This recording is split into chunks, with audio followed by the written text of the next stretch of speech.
everyone, welcome to the fourth branch program, the place for common sense. Today is Monday, July 8, 2019. I am MD.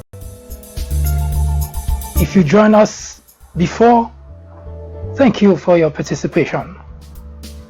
It makes the journey a tad lighter, a bit more bearable. If you join us for the first time, welcome. The fourth branch program is not associated with any political party, and we at the fourth branch do not have any political aspiration.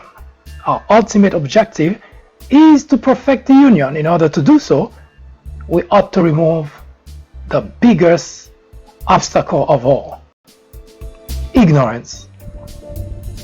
JFK said that the ignorance of one voter in a democracy impairs the security of us all.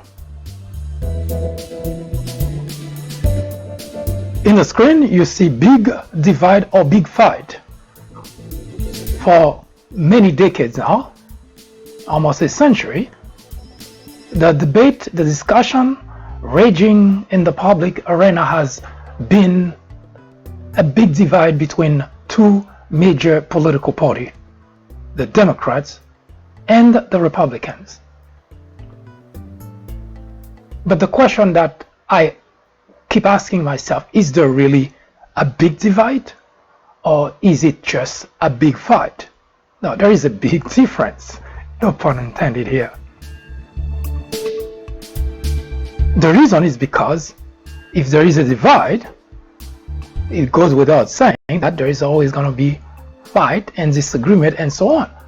But if there is a big fight, there may not necessarily mean there is a big divide. Well, you can argue either way. So in light of what the state of the country is, mainly referring to the fact that a major presidential election approaching, the 2020, there will be no lack of each side blaming the other side. The Republicans blaming Democrat for whatever, and the Democrat blaming the Republican for whatever. In the middle are the constituent. Now there are two groups of constituent.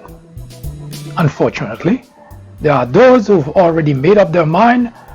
They're going to vote Democrat, they're going to vote Republicans, either or. And the second group is, of course, the group that we call independent. Now the independent group actually is what the country or any democracy would wish for, a very sizable group of independent individuals.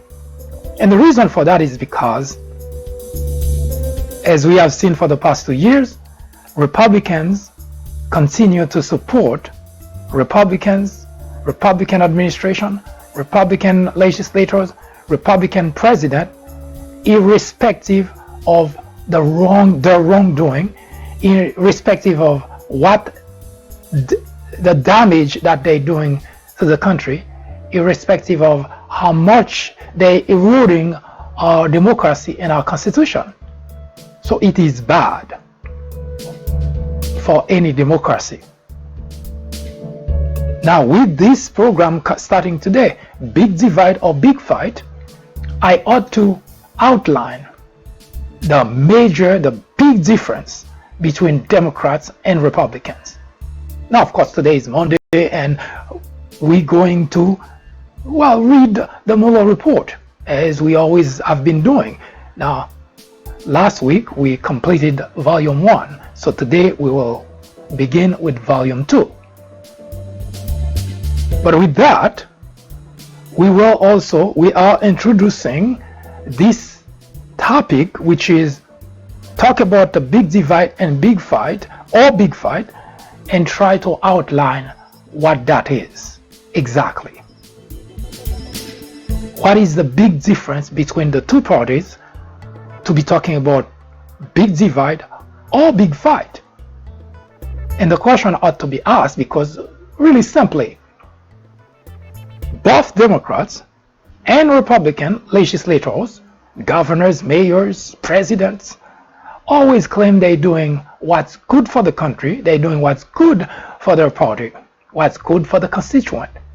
Well, if that's the case, then I'm at a disadvantage here because I'm not understanding how in the world that whether it's Democrat or Republican doing what's good for the country, but the other side would oppose to it.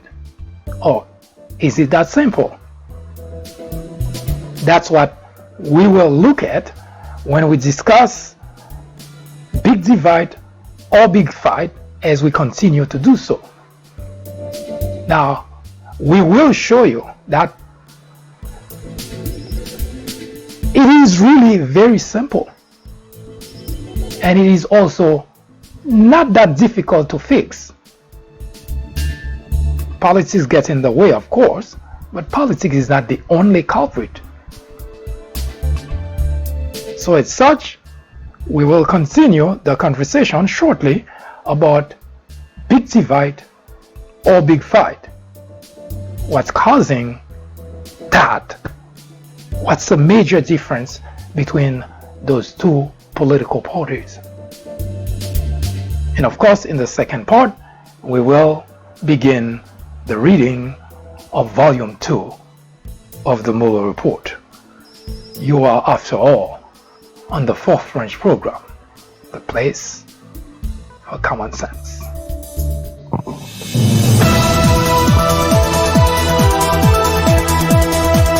Live from New York City, at the top of the hour, every weekday from 10 a.m. to 2 p.m., the Fourth French presents discussions, debates, commentary on social, political issues, current events, sports, entertainment, religion, education, science, and every Saturday at 10:30 a.m. for a full presentation on controversial issues such as abortion, homosexuality, war on blacks.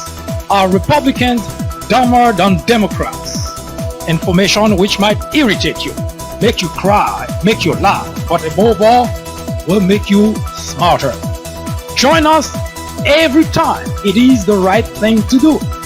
It is the only way to keep your sanity in a world of chaos, hypocrisy, immorality, and deception. Welcome to Common Sense.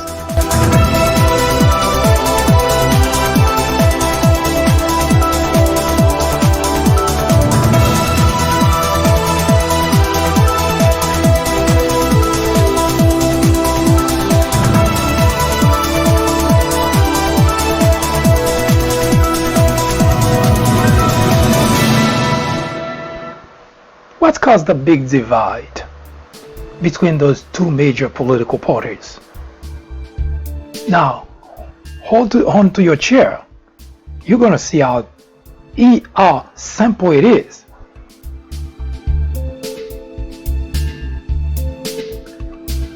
The major difference between Democrats and Republicans, I'm mostly talking about legislators here, because the constituents are more complex than that. In fact, interestingly enough, the constituents are usually much smarter, and they're usually more open for compromise in order to get something done. But as I will show you, that the legislature, congressmen, senators, governors, mayors, they are rigid, and they have no interest in doing what's right by their constituent. And that's the reason I'm about to say this. The big difference between Democrats and Republicans are the following. Democrats say exactly what they want to do. Republicans lie about what they want to do. I know, especially if you're Republican, those damn liberals always talking nonsense, gibberish. Well, I did explain that before, and I provided examples and proof that this is not gibberish. Now, why is it important? There's a big difference between not disagreeing with a policy from a political party. You may disagree with it. You may disagree with a standpoint. You may disagree with a lot of the things that, I'll use the example, or you are a Democrat, you are a Republican, that you disagree with a lot of the things that Democrats have embraced. To use the words, the expression of the Republicans, you're against socialism, you're against free stuff, and so on and so forth. I'm just giving those examples, not that there is any veracity to them, but I'm using them to give you a sense of where we're going with the conversation. Now, you may disagree with all that, but one thing is certain, you know exactly what Democrats want to do. They don't hide it. They don't try to double talk. They tell you exactly, we are for LGBT, they said. Well, you may not be, but you know Democrats support LGBT rights. Democrats also support women's right to choose, pro-choice. You may not like it, you may not agree with it, but at least you know exactly that's where they stand. Wait a minute, but you might say Republicans are pro-life. Hold your horses, because what Republicans say they are for, or they are very different from what they do, what they believe in. Now, I gave plenty of examples before. Now, I don't want to rehash. I would strongly encourage you to visit the People Branch YouTube channel. Visit the People Branch YouTube channel, where all our past videos are located, and you can search by topic, you can search by keywords, or you can just browse the channel in order to take a look at past video. Also, don't forget to subscribe. Now, all that I just said, again, we gave example in the past about those very aspects. For instance, I don't have to dissect, I don't have to really go through the detail, which I already went through. Is, for instance, Republicans always claim to be fiscally conservative. That's something Republicans have been claiming for as long as Republicans have been in existence. I challenge you to go as far back as Ronald Reagan, 70 years, and find out that every policy that Republicans have introduced actually is a money-hungry type of policy. But they're fiscally conservative. So again, as I mentioned, Democrats tell you exactly what they're doing. You may not agree with it, but Republicans lie to their constituent, and that's the irony of the whole thing, because it's not something they do once or twice. They constantly lying to their constituent, and for a reason that baffles the mind, the constituent continue to identify themselves as individuals who are for whatever that their legislators are lying to them about. They're fiscally conservative. We don't have to go far. Let's take the Donald Trump era administration.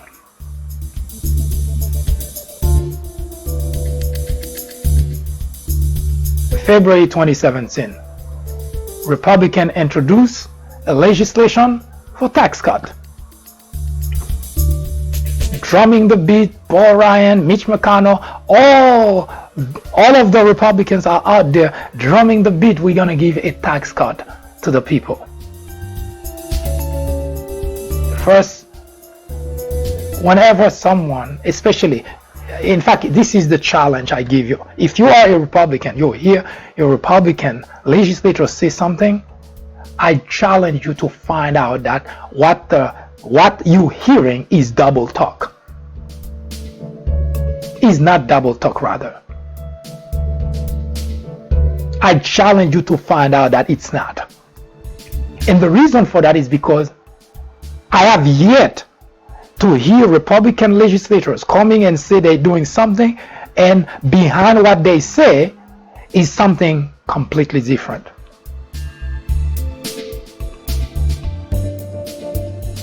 I'm gonna show you with the tax cut that I just mentioned, just example that just happened.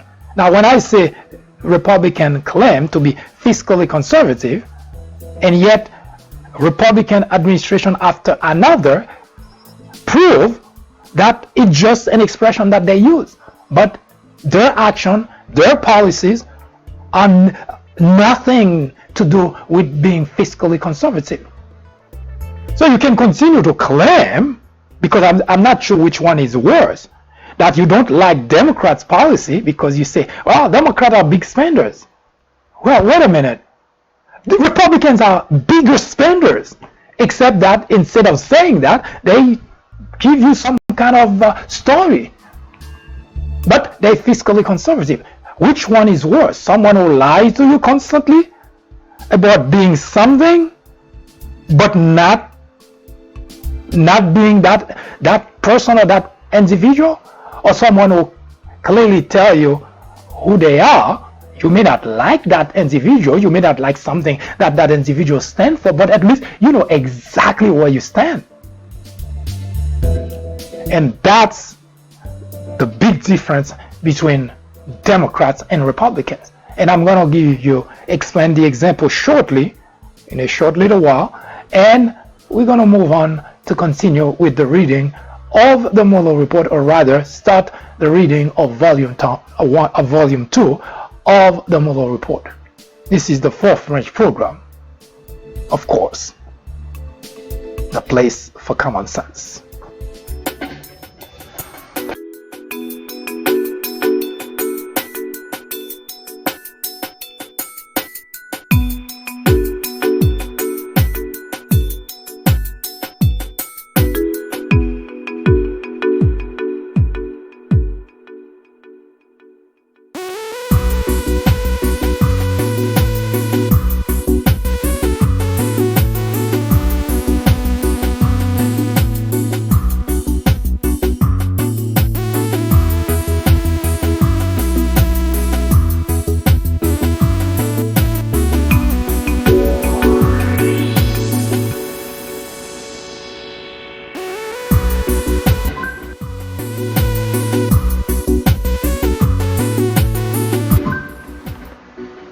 Now,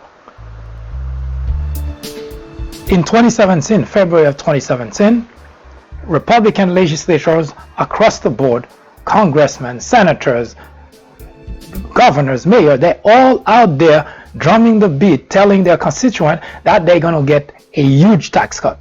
So Republican legislators went and borrowed $1.5 trillion. Wait a minute. If you borrow money, then you have, how could that be considered a tax cut? That's the first thing any logical individual should have asked. You borrowing money to give me a huge tax cut? You borrowing money. Borrow money. You don't have to be a genius. You don't have to be a math genius. You don't have to go to have gone to a business school to understand that. If you go and borrow money, whether it's from a friend, from family members, or from the bank, you borrow that money, you have to return it. How could that be a tax cut? But put that aside for a moment.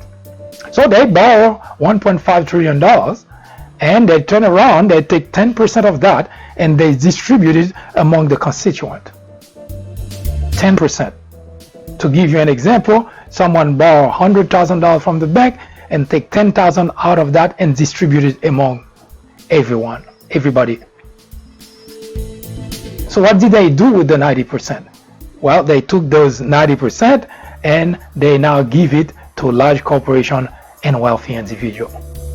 Wait a minute, I thought it was a tax cut for the people. So the major portion of that money was not even given to the people, was given to corporation. But I heard a few Republicans making the argument that I don't care whether they give most of it to large corporation, at least I get something.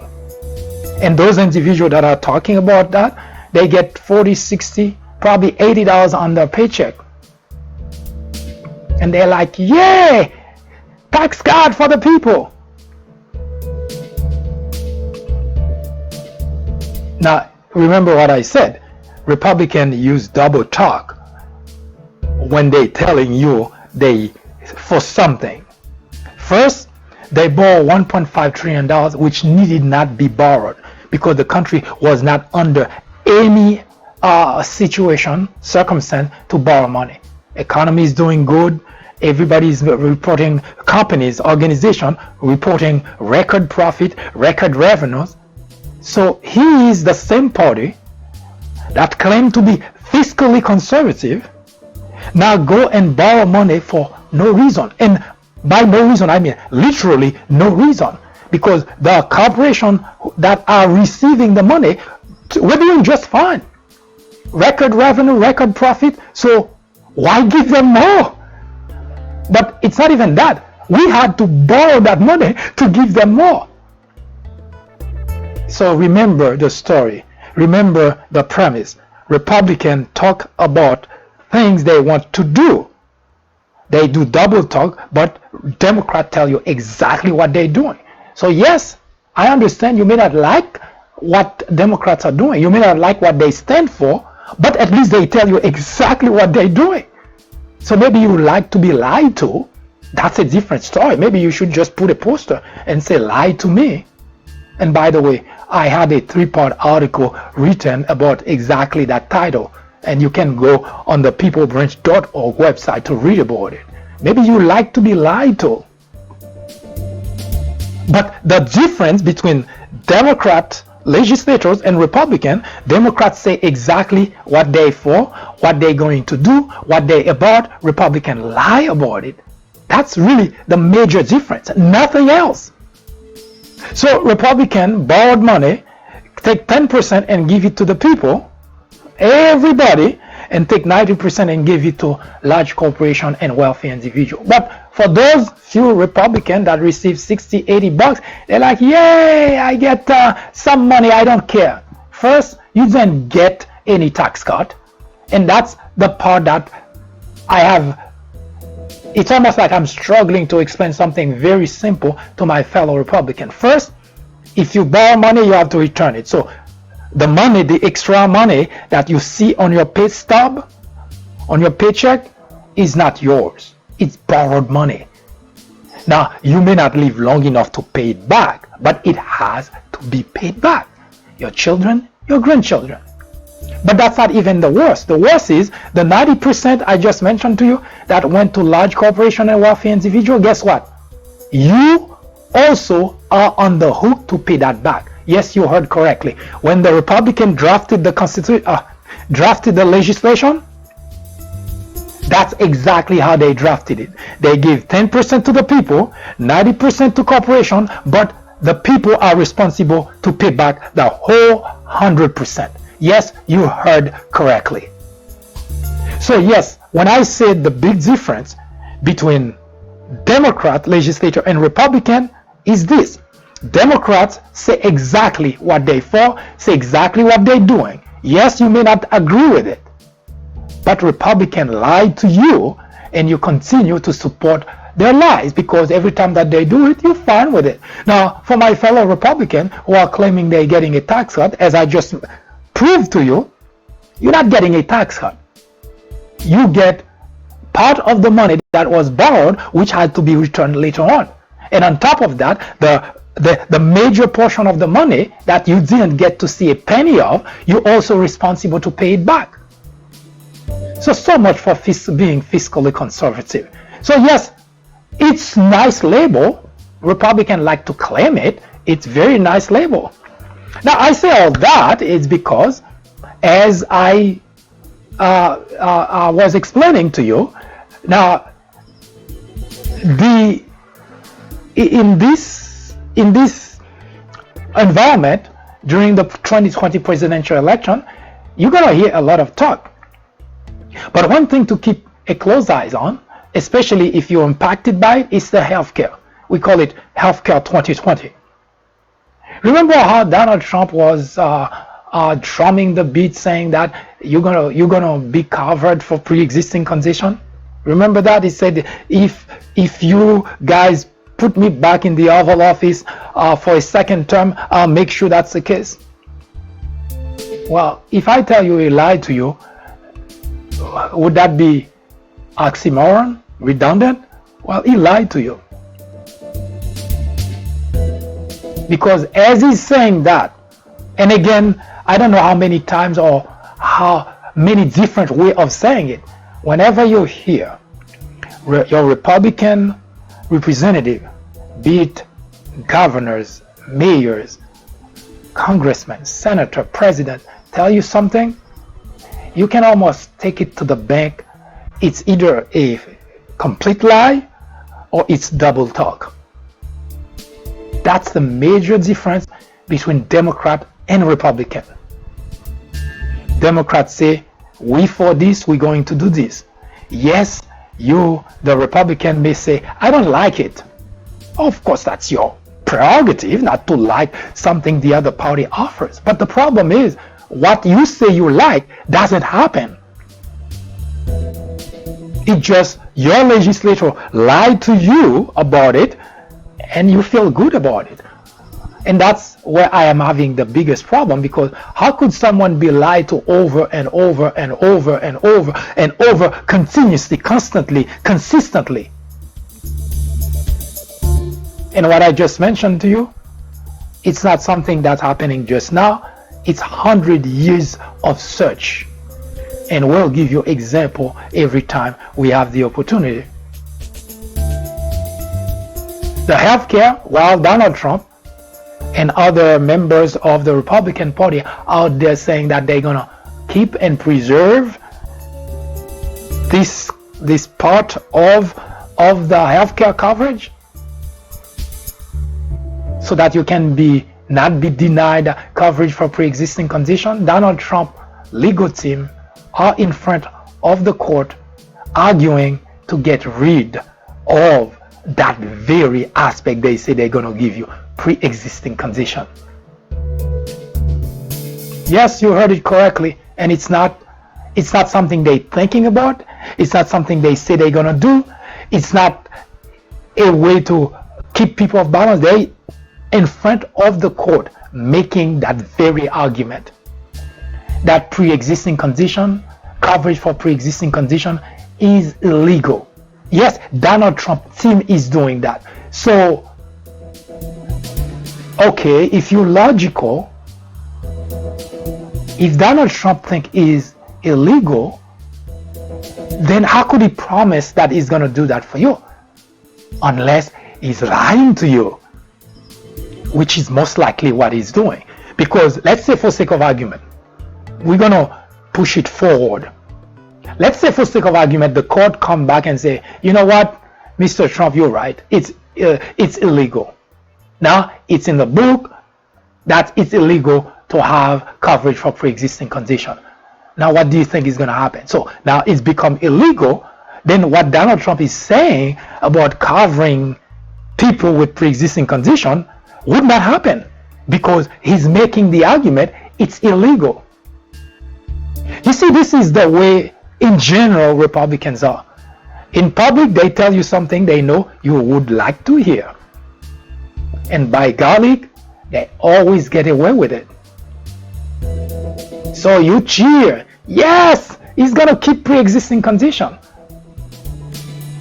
but behind the scene he's working to do just the opposite. Now, if you're not impacted, you may not care either way. But if you are impacted and you care, but you support Donald Trump, then you're a fool, literally speaking, because it's like giving a knife to someone who is stabbing you. Give a sharper knife rather to someone who is stabbing you so that he can do the job better. And conversation with my fellow Republican leave me puzzled about human logic in the Republican Party, because I cannot wrap my brain around the fact that people, millions of people, would actually go along with individuals who are doing things that are detrimental to them, but continue to believe they're working on their behalf.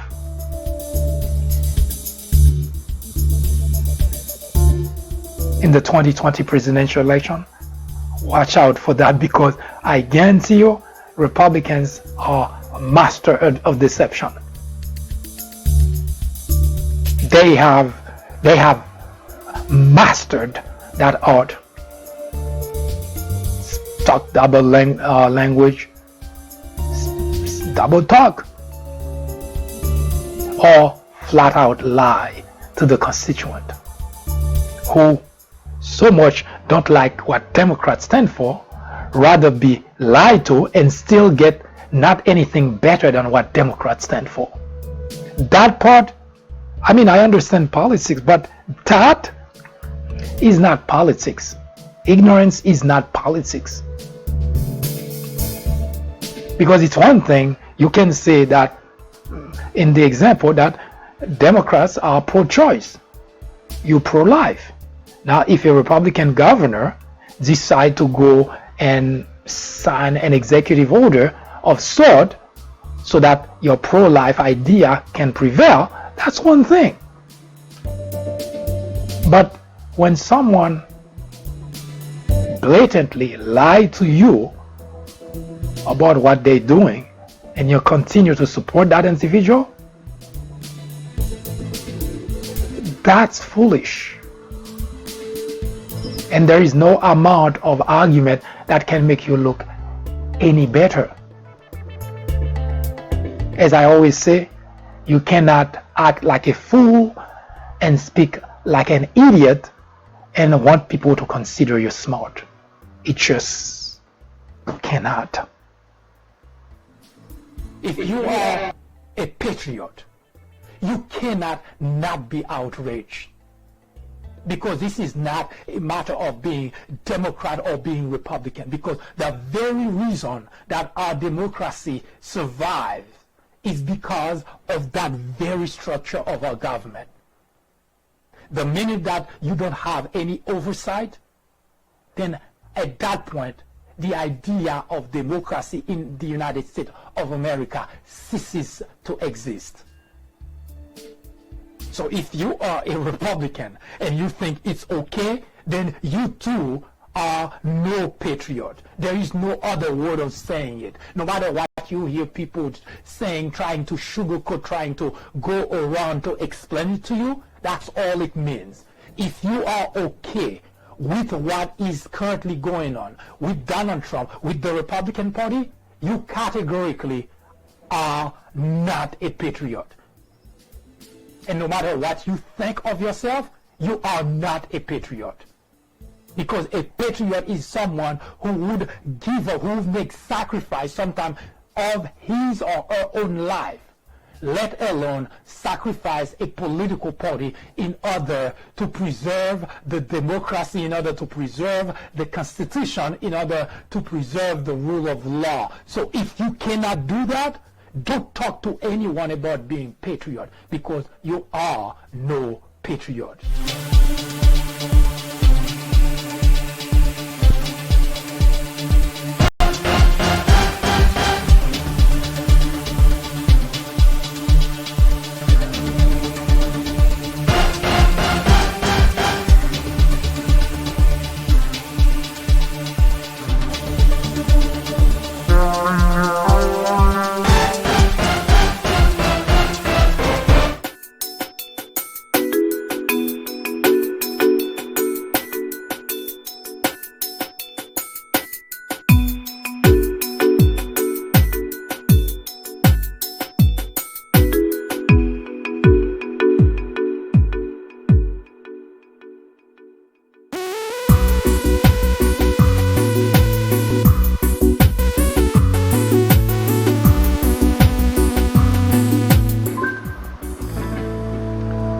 We are going to continue, or rather begin the reading of Volume 2 of the Mueller report.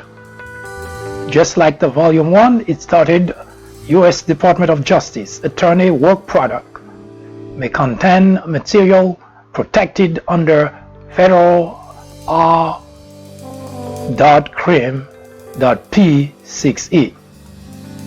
The cover page says report on the investigation into Russian interference in the 2016 presidential election. Volume 2 of 2.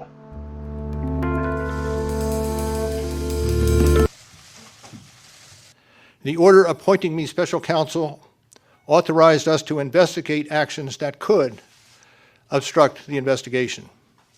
And we conducted that investigation, and we kept the office of the acting attorney general apprised of the progress of our work. And as set forth in the report, after that investigation, if we had had confidence that the president clearly did not commit a crime, we would have said so.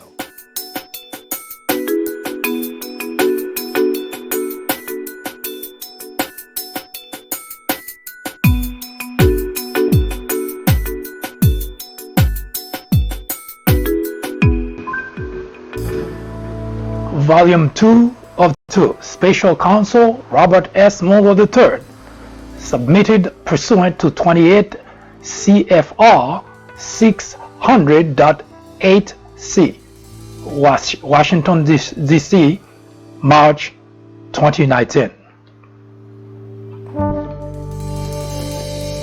What follows is the table of content, which I'm not going to read because we're going to be reading what's in the table of content. So far, it's how many pages of table of content? 4 pages of table of content. We're going to begin with introduction to Volume 2. This report is submitted to the Attorney General pursuant to 28 CFR 600.EC, which states that, quote, at the conclusion of the special counsel work, he shall provide the Attorney General a confidential report explaining the prosecution or declination decision the special counsel reached, end of quote. Beginning in 2017, the President of the United States took a variety of action towards the ongoing FBI investigation into Russia's interference in the 2016 presidential election and related matters that raised questions about whether he had obstructed justice. The order appointing the special counsel gave this office jurisdiction to investigate matters that arose directly from the FBI's Russia investigation, including whether the president had obstructed justice in connection with Russia-related investigation. The special counsel jurisdiction also covered potentially obstructive acts related to the special counsel's investigation itself. This volume of our report summarizes our obstruction of justice investigation of the president. Let me also remind you that on July 17, 2019, just a few days away, Robert Mueller will be on Capitol Hill to testify, or rather to explain part of the report which is not completely clear to us all. We first describe the consideration that guided our obstruction of justice investigation, and then provide an overview of this volume. First, a traditional prosecution or declination decision entails a binary determination to initiate or decline a prosecution. But we determine not to make a traditional prosecutorial judgment. The Office of Legal Counsel, OLC, has issued an opinion finding that, quote, the indictment of criminal prosecution of a sitting president would impermissibly undermine the capacity of the executive branch to perform its constitutionally assigned function, end of quote, in violation of, quote, the constitutional separation of powers, end of quote. Given the role of the special counsel as an attorney in the Department of Justice and the framework of the special counsel regulation C 28 USC 515 28 CFR 600.7a, this office accepted OLC's legal conclusion for the purpose of exercising prosecutorial jurisdiction.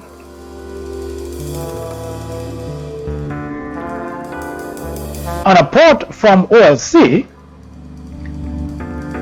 constitutional view, we recognize that a federal criminal accusation against a sitting president would place burden on the president's capacity to govern and potentially preempt constitutional processes for addressing presidential misconduct. Second, while the OLC opinion concludes that a sitting president may not be prosecuted, it recognizes that a criminal investigation during the president's term is permissible. The OLC opinion also recognizes that a president does not have immunity after he leaves office. And if individuals other than the president committed an obstruction offense, they may be prosecuted at this time. Given those considerations, the facts known to us, and the strong public interest in safeguarding the integrity of the criminal justice system, we conducted a thorough factual investigation in order to preserve the evidence when memories were fresh and documentary materials were available. Third, we considered whether to evaluate the conduct we investigated under the Justice Manual standard governing prosecution and declination decision. But we determined not to apply an approach that could potentially result in a judgment that the president committed crime. In case that's not clear to you, is what that sentence said. Let me read it to you again. We considered whether to evaluate the conduct we investigated under the Justice Manual standard governing prosecution and declination decision. That first part saying that they apply what the manual of the Department of Justice said. But we determined not to apply an approach that could potentially result in a judgment that the president committed crime. What the second part saying is, Robert Mueller office avoid any approach that would say the president committed a crime. So because of the previous paragraph that says a sitting president cannot be indicted, Robert Mueller made a decision not to pursue that venue because it would be a waste of time, in case that sentence wasn't clear to you. The threshold step under the Justice Manual standard is to assess whether a person's conduct, quote, constitutes a federal offense, end of quote. U.S. Department of Justice Manual 9-27.220, 2018, Justice Manual. Fairness concern counsel against potentially reaching that judgment when no charges can be brought. Exactly what I was saying, that Robert Mueller thought it would be useless to try to find the president committed a crime when you cannot bring charges for those crimes. The ordinary means for an individual to respond to an accusation is through a speedy and public trial, with all the procedural protection that surround a criminal case. An individual who believes he was wrongly accused can use that process to seek to clear his name. In contrast, a prosecutor's judgment that crimes were committed but that no charge will be brought affords no such adversarial opportunity for public name clearing before an impartial adjudicator. Again, we're not making judgment, we're just explaining what we just read from Robert Mueller in case it wasn't completely clear. So this whole paragraph, the third that I just mentioned, simply is telling us that the office of the special counsel decided not to even bother about finding that the president committed a crime, because as a prosecutor he would have had to charge him. But according to the manual of the Justice Department, you cannot charge a sitting president. As such, Robert Mueller made the decision not to do so. But he's not saying the president did not commit a crime. That's the whole gist of that.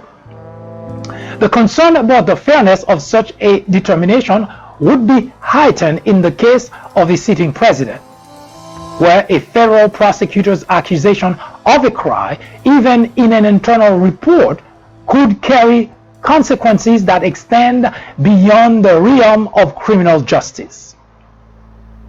OLC noted similar concern about sealed indictment. Even if an indictment were sealed during the president's terms, OLC reasoned, quote, "It would be very difficult to preserve secrecy," end of quote. And if an indictment became public, quote, "the stigma and opprobrium," end of quote, "could imperil the president's ability to govern." Although a prosecutor's internal report would not represent a formal public accusation akin to an indictment, the possibility of the report public disclosure and the absence of a neutral adjudicatory forum to review its findings counsel against potentially determining, quote, "that the person's conduct constitutes a federal offense." Justice Manual 9-27.220.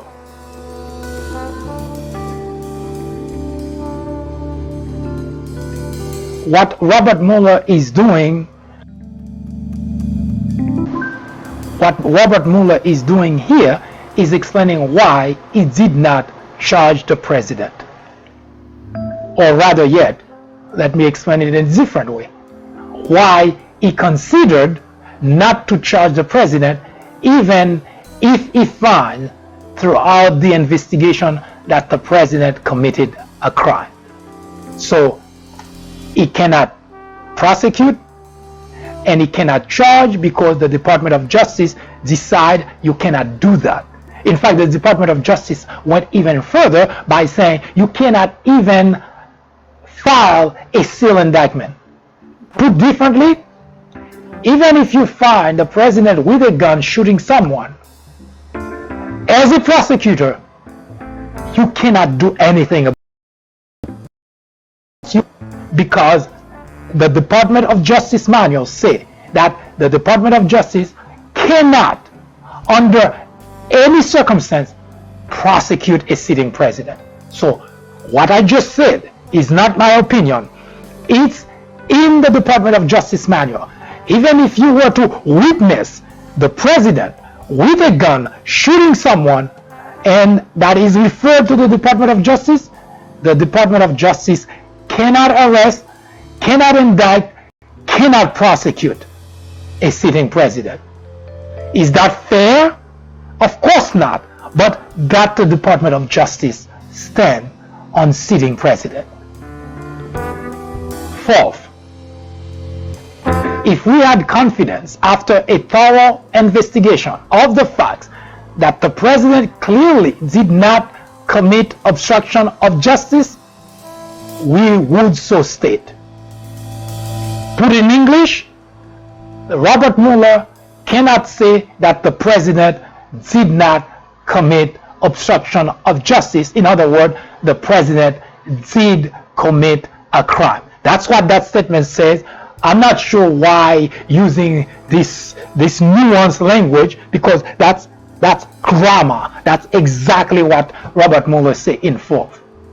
If we had confidence after a thorough investigation of the fact that the president clearly did not commit obstruction of justice, we would state so.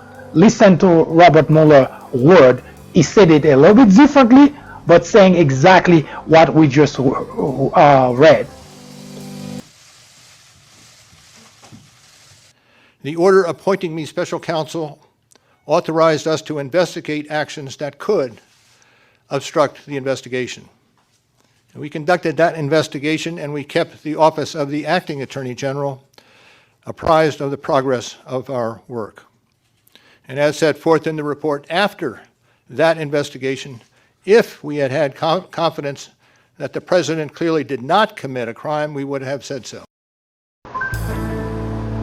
What Robert Mueller is saying, in plain English, the president did commit a crime, but the Department of Justice guidelines manual say that the Department of Justice cannot indict a sitting president, cannot file a civil indictment, cannot take any action against that president. That's the Department of Justice.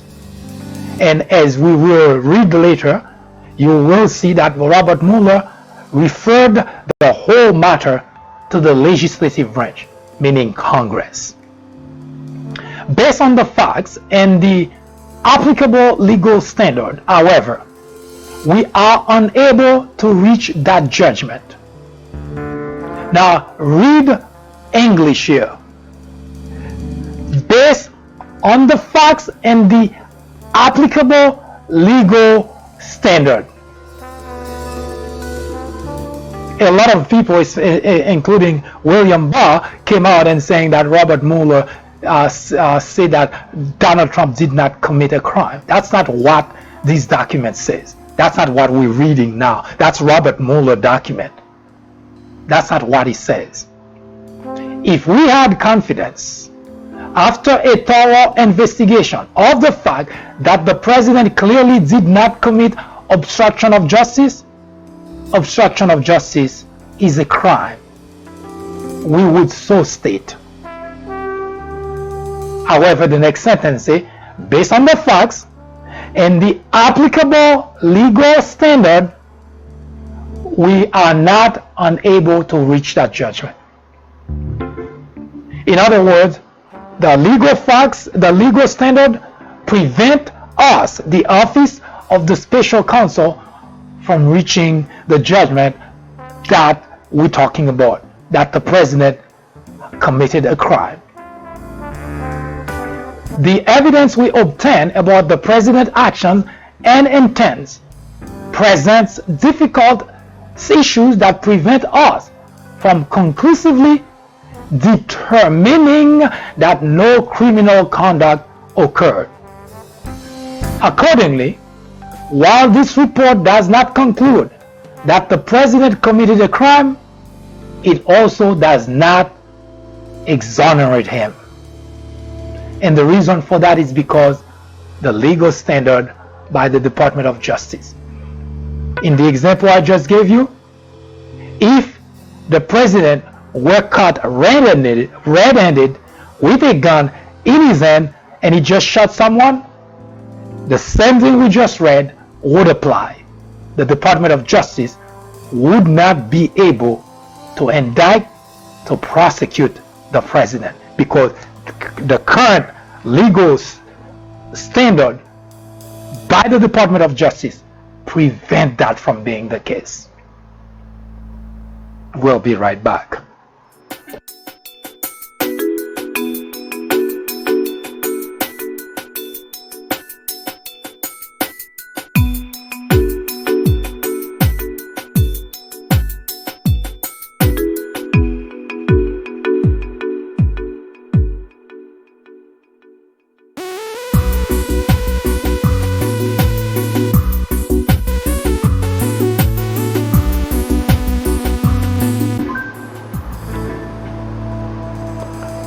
This report on our investigation consists of 4 parts. Section 1 provides an overview of obstruction of justice principles and summarizes certain investigatory and evidentiary consideration. Section 2 set forth the factual result of our obstruction investigation and analyzes the evidence. Section 3 addresses statutory and constitutional defenses. Section 4 states our conclusion.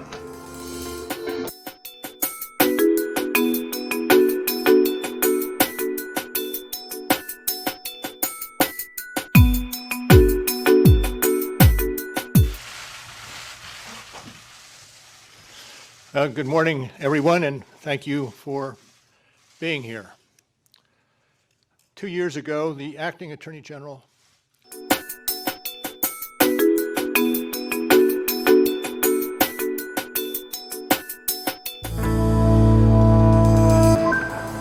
I hope this presentation was of some importance to you.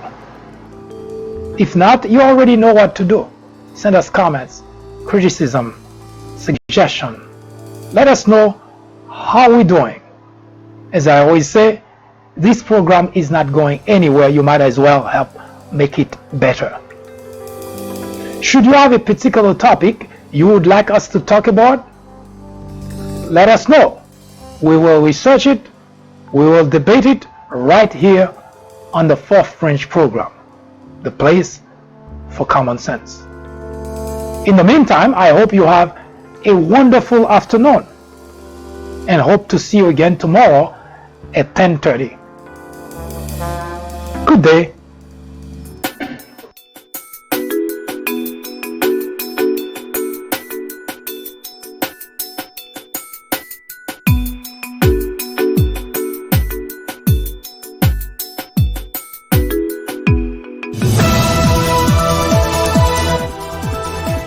That was an update through the prism of common sense. Join us again tomorrow at 10:30 a.m. for a full presentation. I am MD, host of the 4th Branch program, the place for common sense. Send us comments, criticism, suggestion, or simply let us know how we're doing. Thank you for watching. Have a wonderful afternoon. See you next time.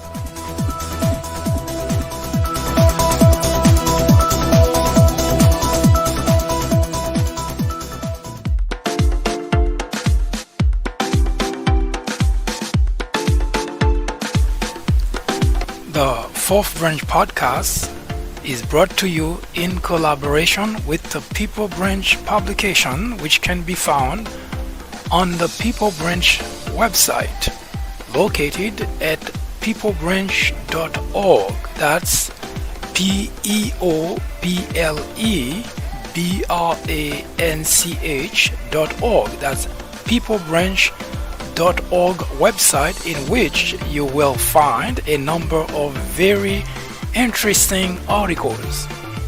My name is Mike Duchesne, MD for short. I hope you have a great afternoon or a great evening, whichever it happens to be. Hopefully you can join me again next time for another interesting episode of this podcast. That was the 4th Branch, live from New York. Good day.